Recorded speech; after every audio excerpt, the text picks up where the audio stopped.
সুপ্রভাত। Journey with Chhoton চ্যানেলের পক্ষ থেকে আমি ছোটন আপনাদের সবাইকে স্বাগত জানিয়ে আবার একটা নতুন ভিডিও শুরু করছি। আজকে আমার গন্তব্যস্থল হচ্ছে হাওড়া জেলার ডোমজুর থানার অধীনে একটি ছোট্ট গ্রাম। সেই গ্রামের নাম হচ্ছে নান্না। এই নান্না গ্রামে 500 বছরের প্রাচীন এক কালী মন্দির আছে। সেই কালী মন্দির আজ আমি আপনাদের দর্শন করাতে নিয়ে যাচ্ছি। চলুন তাহলে। আমি এখন হাওড়া স্টেশনে আছি। এখন সময় হচ্ছে 8টা বাজতে 5 মিনিট বাকি। আমি এখন কাউন্টারে যাব। কাউন্টারে গিয়ে হাওড়া থেকে যে আমতা লোকাল ছাড়ছে সেই হাওড়া আমতা লোকালে ডোমজুর যাব। ডোমজুর স্টেশন থেকে টোটো বা অটো ধরে আমি 500 বছরের প্রাচীন এই নান্না কালীবাড়ি আপনাদের আজকে নিয়ে যাচ্ছি। আপনারা যদি বাসে করে ডোমজুর যেতে চান তাহলে বাসে করেও আপনারা যেতে পারবেন। হাওড়া স্টেশনের যে সাবওয়ের গেট নাম্বার 2 দেখছেন, এই গেট নাম্বার 2 দিয়ে বেরোবেন। বেরিয়ে হাওড়া সাইড থেকে যে বাস ছাড়ছে সেই দিকে আসবেন। দেখবেন লাইন দিয়ে বাস দাঁড়িয়ে আছে। এইখানে দেখবেন এই 63 নাম্বার, এই 63 নাম্বার হাওড়া ডোমজুর। এই দেখুন এই 63 নাম্বার যাচ্ছে ডোমজুরে। এই ডোমজুরের বাসের করে আপনারা ডোমজুরে যাবেন। তারপর ওখান থেকে টোটো বা অটো করে এই নান্না কালীবাড়ি চলে যেতে পারেন। আরেকটা পথ হচ্ছে আপনারা যদি এক্সাইড মোড়ে যান, এক্সাইড মোড় থেকেও কিন্তু ডোমজুরের বাস ছাড়ে। সেই ডোমজুরের বাসে করে আপনারা হাইওয়ে দিয়ে চলে যেতে পারবেন ডোমজুরে। তারপর ওখান থেকে টোটো বা অটো ধরে আপনারা এই মন্দিরে আসতে পারবেন। আরেকভাবে আপনারা যেতে পারেন, কেন হাওড়া আমতা লোকাল খুব কম সংখ্যক, তাই জন্য আপনারা হাওড়া ডানকুনি লোকাল ধরতে পারেন। ডানকুনি থেকে নান্না কালীবাড়ির ডিস্টেন্স হচ্ছে 6 থেকে 7 কিলোমিটার। সেই 7 কিলোমিটার আপনারা টোটো বা অটো করে ডানকুনি স্টেশন থেকে চলে আসতে পারবেন এই মন্দিরে। হাওড়া আমতা লোকাল 13 নম্বরে অ্যানাউন্স করে দিয়েছে। প্রচণ্ড ভিড় আজকে মনে হচ্ছে। 13 নম্বর প্ল্যাটফর্মটা একবার দেখুন। হাওড়া থেকে ডোমজুরের দূরত্ব হচ্ছে 23 কিলোমিটার, আর সময় নেবে 1 ঘন্টা, আর মাঝখানে 10খানা স্টেশন থামবে। 13 নম্বর প্ল্যাটফর্মে ডাউন ট্রেন এসে গেল। এই ট্রেন হাওড়া থেকে আমতা যাবে। 9টা 10-এ আমাদের ট্রেন ছেড়ে দিল 13 নম্বর প্ল্যাটফর্ম থেকে আমতার উদ্দেশ্যে। আমি নামবো ডোমজুর স্টেশনে।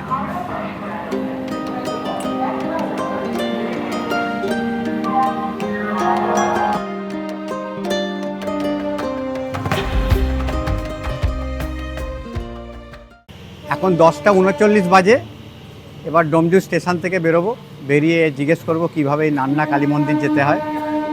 ট্রেনে একটা ফ্যামিলির সঙ্গে কথা হচ্ছিল, গল্প করতে করতে ডোমজুর রোড যে আগের স্টেশনটা পেরিয়ে গেছে, তারপরে হচ্ছে ডোমজুর। বুঝতেই পারিনি, হঠাৎ দেখি ডোমজুর এসে গেছে, সঙ্গে সঙ্গে নামতে হলো। ডোমজুর স্টেশনের টিকিট কাউন্টার প্ল্যাটফর্ম থেকে অনেকটা নিচুতে।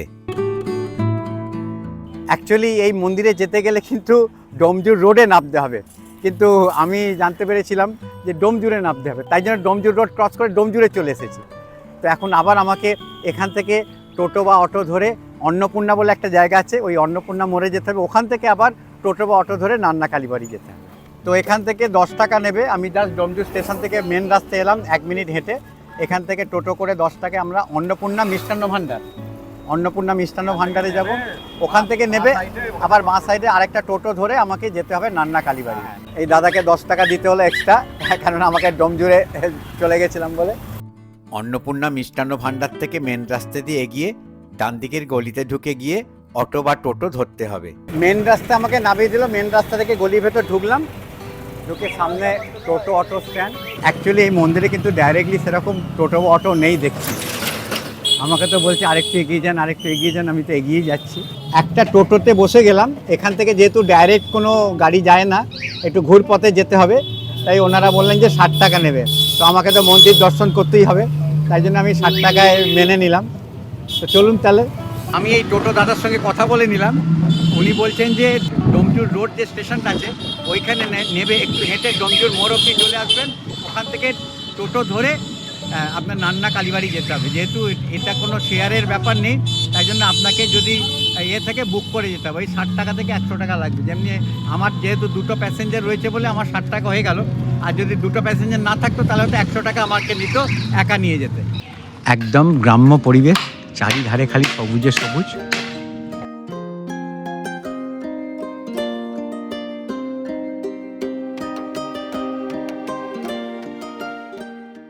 একদম মন্দিরের সামনে আমি চলে এসেছি। এবার টোটো দাদাকে টাকাটা দিয়ে দিই। টাকাটা দিয়ে এই দাদার সঙ্গে আমি এলাম। দাদা আমাকে 60 টাকা নিল ওখান থেকে আসতে। যেহেতু আপনারা যদি একা আসেন তাহলে কিন্তু 100 টাকা পড়বে, আর দাদা যেহেতু অন্য লোক ছিল দুজন একটু ঘুরপথে নিয়ে এলো, তাই জন্য আমাকে 60 টাকায় নিয়ে চলে এলো। একদম মন্দিরের সামনে আমাকে নামিয়ে দিল। এই হচ্ছে নান্না কালীবাড়ি। চলুন এবার আপনাদের নান্না কালীবাড়িটা দর্শন করিয়ে দিই। বিশাল উঁচু প্রবেশদ্বারের তোরণ, গোল আকৃতির 4টি স্তম্ভের ওপর দাঁড়িয়ে আছে উঁচু তোরণটি। তোরণের মাঝে লোহার বড় গেট ও সামনে নান্না কালীবাড়ি লেখা। লাল রঙের প্রবেশদ্বারটি দেখেই মনে হচ্ছে আমরা এক প্রাচীন স্থানে চলে এসেছি। দুটো প্রবেশদ্বার, একটা হচ্ছে বড় প্রবেশদ্বার গাড়ি ঢোকার জন্য, আর একটা দর্শনার্থীদের ঢোকার জন্য প্রবেশদ্বার। চলুন দর্শনার্থীদের ঢোকার প্রবেশদ্বার দিয়ে আমরা প্রবেশ করি। সামনে বিশাল মন্দির প্রাঙ্গণ, চারিধার পাঁচিল দিয়ে ঘেরা।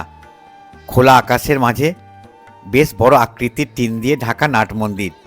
মোট 16টি লোহার স্তম্ভের উপর দাঁড়িয়ে আছে এই প্রাচীন নাট মন্দিরটি। নাট মন্দিরের সামনে সিমেন্টের একটি স্টেজ করা আছে। মন্দিরের যে কোনো অনুষ্ঠান এই স্টেজে পালিত হয়। টিনের চালের নাট মন্দিরকে সাধারণত টিনের চালের মণ্ডপ বলা হয়। মন্দিরের গর্ভগৃহের সামনে এই মণ্ডপ বা নাট মন্দিরে বলিদান, হোমযজ্ঞ, উৎসবের সময় দেবীর দর্শন ও দর্শনার্থীদের বিশ্রামের জন্য ব্যবহৃত হয়। নাট মণ্ডপ থেকে সোজা গর্ভগৃহের মায়ের দর্শন পাওয়া যায়।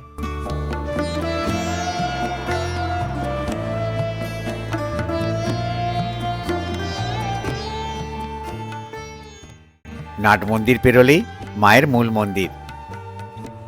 মায়ের মূল মন্দিরের গঠনশৈলী বাংলো শৈলী মন্দির বা সমতল ছাদযুক্ত মন্দির আকৃতির।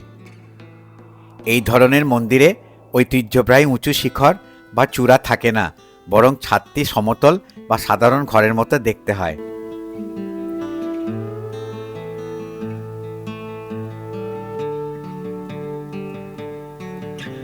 মন্দিরের মেঝ সম্পূর্ণ শ্বেতপাথর দিয়ে বাঁধানো।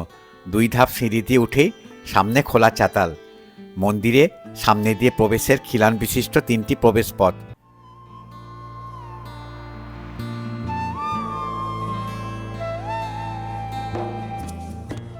মন্দিরের চাতাল থেকে মন্দির প্রাঙ্গণটা দেখতে অপূর্ব লাগছে।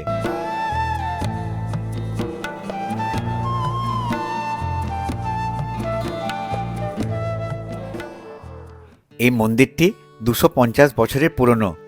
প্রায় 250 বছর পূর্বে স্থানীয় এক বাসিন্দা এই জঙ্গল ঘেরা নান্না গ্রামের পুকুরে স্নান করতে নেমে একটি ঘট খুঁজে পেয়েছিলেন। সেই রাতেই স্বপ্নে তিনি ঘট স্থাপন ও পুজো শুরুর স্বপ্নাদেশ লাভ করেন। সেই অনুযায়ী প্রথম কয়েক বছর চলে ঘট পুজো। তারপর একসময় তিনি দেবীর মৃন্ময়ী মূর্তি স্থাপন করেন। পুজোর সেই ঐতিহ্য আজও বয়ে নিয়ে চলেছে নান্না গ্রামের বাসিন্দারা। এই মন্দিরে নানা উপাচারে সকাল সন্ধ্যায় চলে দেবীর আরাধনা। মন্দিরের গর্ভগৃহে মা কালী শায়িত শিবের ওপর বিরাজ করছেন। এই মন্দিরের বৈশিষ্ট্য হল মা এখানে দুর্গারূপে সপরিবারে পূজিত হন। মায়ের ডান দিকে মা লক্ষ্মী, গণেশ ও জয়া, আর বাম দিকে মা সরস্বতী, কার্তিক ও বিজয়া। এই কালী মন্দির ঘিরে নানান হাড়হিম করা জনশ্রুতি রয়েছে। লোকমুখে জানা যায় এই মন্দিরে দেবী নাকি প্রতিদিন রাতে তার পরিবার নিয়ে স্নান করতে যান মন্দিরের সেই পুকুরে, যেখান থেকে 250 বছর পূর্বে ঘট পাওয়া গিয়েছিল।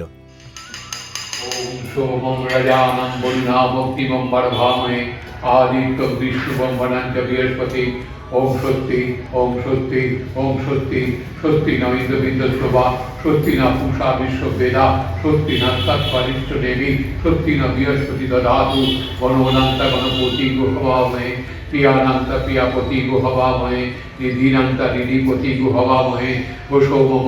ওম সত্যি, ওম সত্যি, ওম সত্যি, ওম সূর্য সোম যোম কাল সন্ধে ভূতানাহ পাপা, পবন দিকপতি ভূমিরাকাশং খচরামারা, ব্রাহ্মণ শাসন আস্তায় কল্পদ্বীনীয় সন্নিধি আয়রঙ্গ শুভায় ভবতু।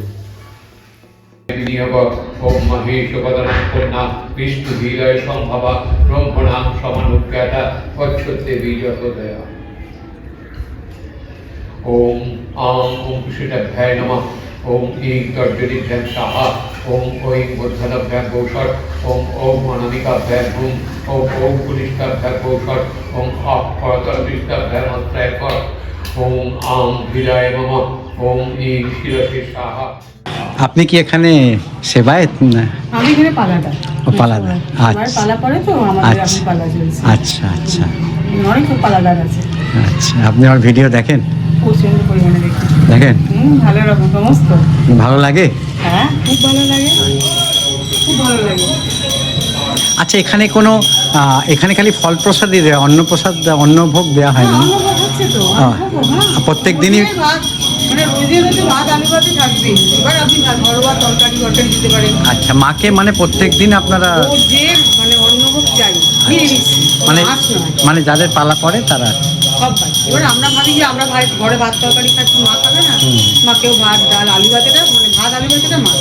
আর যেদিন কোনো অনুষ্ঠান হয় তখন সবাই জন্যই মানে কেউ দর্শনার্থীরা? যদি বলে যে আমরা ভোগ দেবো, তারা আরো বেশি খিচুড়ি বিচুড়ি হলো।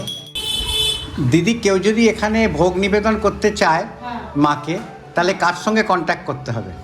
এখানে কার সঙ্গে বলতে এখানে না কিরম ভাবে জানে, কালীবাড়িতে আসতে হবে, এসে আর কি অনেক সময় পালা যাক তো। আচ্ছা, তারপর আচ্ছা। আমার কাল অব্দি পালা আছে। আচ্ছা। তারপরে আর একজনদের পালা আছে। আচ্ছা। তো আমি ফোন নাম্বার দিলাম। হ্যাঁ, আপনি আপনার ফোন নাম্বারটা একটু বলবেন কি তাহলে? হ্যাঁ, আপনার ফোন নাম্বারটা বলবেন? হ্যাঁ। একটু বলুন তাহলে, আমি তাহলে আপনার ফোন নাম্বারটা আমার ভিডিওতে দিয়ে দেবো। হ্যাঁ। যদি হয় আপনার যখন পালা করবে তখন আপনি বলে দেবেন এই দিনে এসে মাকে পুজো নিবেদন করতে পারেন। হ্যাঁ। একটু বলবেন নাম্বারটা? 8420 8420 944 944 347। 347। আপনার নামটা কি? সুমনা সরকার। ওটা সুমনা সরকার। হ্যাঁ, সুমনা আচ্ছা। সরকার। কেউ যদি ধরুন এখানে দূর থেকে আসে, তো যদি প্রসাদ গ্রহণ করতে চায়, আগে থেকে আপনার নাম্বারে বলে দিলে আর যা মূল্য লাগবে মূল্য দিয়ে দেবে। কীরকম মোটামুটি একজন যদি? একজনেরটা কিরম নেয় আমি জানি না। ধরুন আপনি এসেছেন এত দূর থেকে, আপনি একটু ভোগ খেয়েই যাবেন, সেটার জন্য কোনো না, সেটা একটা আপনি আপনার মতো দিলেন। কিন্তু এবার ধরুন বেশিরভাগ এখানে দেখেছি 20 জন 25 জন 50, যেমন রবিবার দিন বলেছিল 50 জন লোক খাবে। আচ্ছা। এবার আমি অতটা লোক বলতে আমার নেই, আমি অতটা করতে পারবো না। তখন আপনাকে বাইরে থেকে লোক এনে করাতে হবে, তার যা মূল্য থাকবে আপনি এটা দিতে হবে। মানে সেটা কথা বলে নেই ফোনে। আচ্ছা, ঠিক আছে। যেমন একদিন দুজন খেলো 300 টাকার মধ্যে। হ্যাঁ হ্যাঁ, ওই মোটামুটি আজকালকার দিনে 100-150 টাকা তো মিনিমাম লাগবেই। এই অঞ্চলে কোনো বাড়িতে যদি শুভ অনুষ্ঠান হয় তাহলে মায়ের কাছে এসে তারা আশীর্বাদ নেয়। সেই রকম এক নবদম্পতি আজ এই মন্দিরে এসেছেন মায়ের কাছে আশীর্বাদ নেওয়ার জন্য।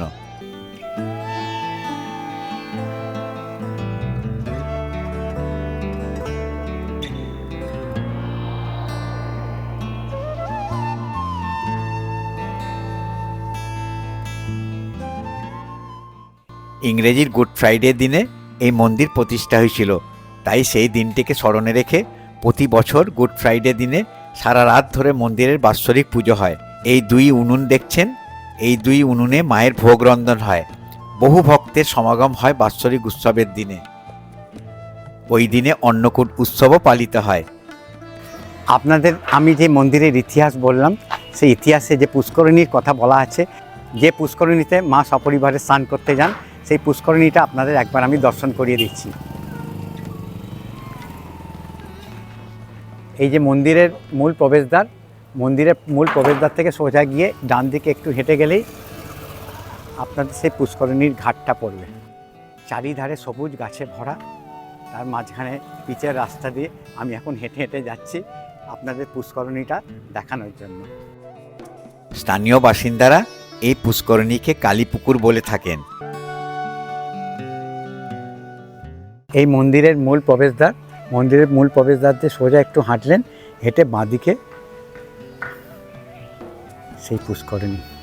এখানে জাল ফেলা, জলে নামা ও কাপড় কাচা নিষিদ্ধ, তবে প্রতিমা বিসর্জন এই কালীপুকুরে দেয়া হয়।